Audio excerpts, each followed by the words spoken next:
যে নারীরা দুই জায়গায় যাবে তাদের ইবাদত কবুল হবে না, এরকম নারী যদি কোনো পরিবারে থাকে ওই পরিবারে আল্লাহর রহমত এবং বরকত থাকে না। খুব গুরুত্বপূর্ণ বিষয়, শুনতে খারাপ লাগলেও এটা চিরসত্য কথা, রসুলের হাদিস অনুযায়ী এটা প্রমাণ পাওয়া যায়। এক নাম্বার হচ্ছে এমন কোনো নারী, যে নারীরা যে কোনো সমস্যার জন্য দেখবেন কবিরাজের কাছে দৌড়ায়, যে কোনো সমস্যার জন্য তাবিজ করে, কুফরি করে, স্বামীর সাথে স্ত্রীর সম্পর্ক ভালো না, স্বামীর উপর তাবিজ করে বসে থাকে, এরকম কাজ করে, অথবা স্ত্রীর সাথে স্বামীর মনোমালিন্য, স্ত্রীর উপর তাবিজ করে, অনেক পুরুষও রয়েছে এরকম। আবার ছেলের সাথে ছেলের বউয়ের সম্পর্ক ভালো, এটা নষ্ট কেমনে করা যায় বা ছেলেকে নিজের দিকে কীভাবে নিয়ে যাওয়া যায়, এই জন্য তাবিজ করে। এরকম আচরণ যাদের রয়েছে তাদের ইবাদত কবুল হয় না, এই তাবিজ কুফরি এগুলোর মধ্যে যারা যায়। কারণ আল্লাহর হাবিব সাল্লাল্লাহু আলাইহি ওয়াসাল্লাম জানিয়েছেন, যারা তাবিজ করে, যারা কুফরি করে, জাদু করে, যে জাদু করে আর যে জাদু করায়, দুইজনের ঈমান নষ্ট হয়ে যায়।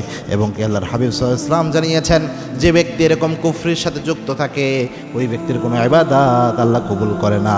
এরকম কবিরাজের কাছে যে নিজের ভবিষ্যতের জন্য বিভিন্ন কিছু করতে চায়, এরকম ব্যক্তির 40 দিন পর্যন্ত ইবাদত কবুল হয় না। গণকের মতো যারা বিভিন্ন সময় আপনার ভবিষ্যতের ব্যাপারে দিক নির্দেশনা দেয়, এরকমের কাছে গেলে এই জন্য এটা করবেন না। যদি কোনো সমস্যা মনে হয়, সম্পর্ক ভালো নয় স্বামী স্ত্রীর, সেক্ষেত্রে কোরআনিক আমল নেবেন। কোরআনিক আমল নিলে কোনো না কোনো ফায়দা ইনশাল্লাহ আপনি পাবেন। তবে কোনো জাদুকরের কাছে যে, কোনো কবিরাজের কাছে যে তাবিজ নেওয়া, এটা কখনো করবেন না।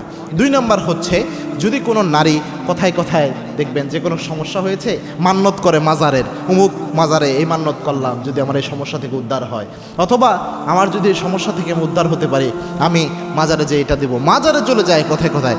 এরকম নারী যারা, এদের ব্যাপারে রাসূল ইসলামের হাদিসে সুস্পষ্টভাবে জানা যায়, এই যে বিভিন্ন জায়গায় আল্লাহ ব্যতীত অন্য যে কোনো জায়গায় মান্যত করা, যে কোনো জায়গায় করা, এই জিনিসটা মানুষের রিজিকের বরকত নষ্ট করে দেয়। কেননা মান্যত হবে একমাত্র আল্লাহ রাব্বুল আলামিনের জন্য।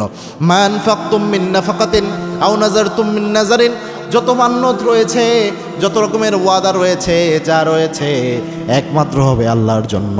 সব ব্যয়, আপনার যত খরচ রয়েছে, যত ব্যয় করবেন, সব করবেন আল্লাহর জন্য। কোনো ব্যক্তি, মৃত ব্যক্তির নামে আপনি মান্যত করতে পারবেন না, মান্যত হবে একমাত্র আল্লাহর জন্য। এই জন্য নারীদেরকে খুব সতর্ক বার্তা এটা, তারা যেন খবরদার 2 জায়গায় না যায়, বিশেষ করে কোনো তাবিজ কবজ নেওয়ার জন্য কোনো কবিরাজের কাছে।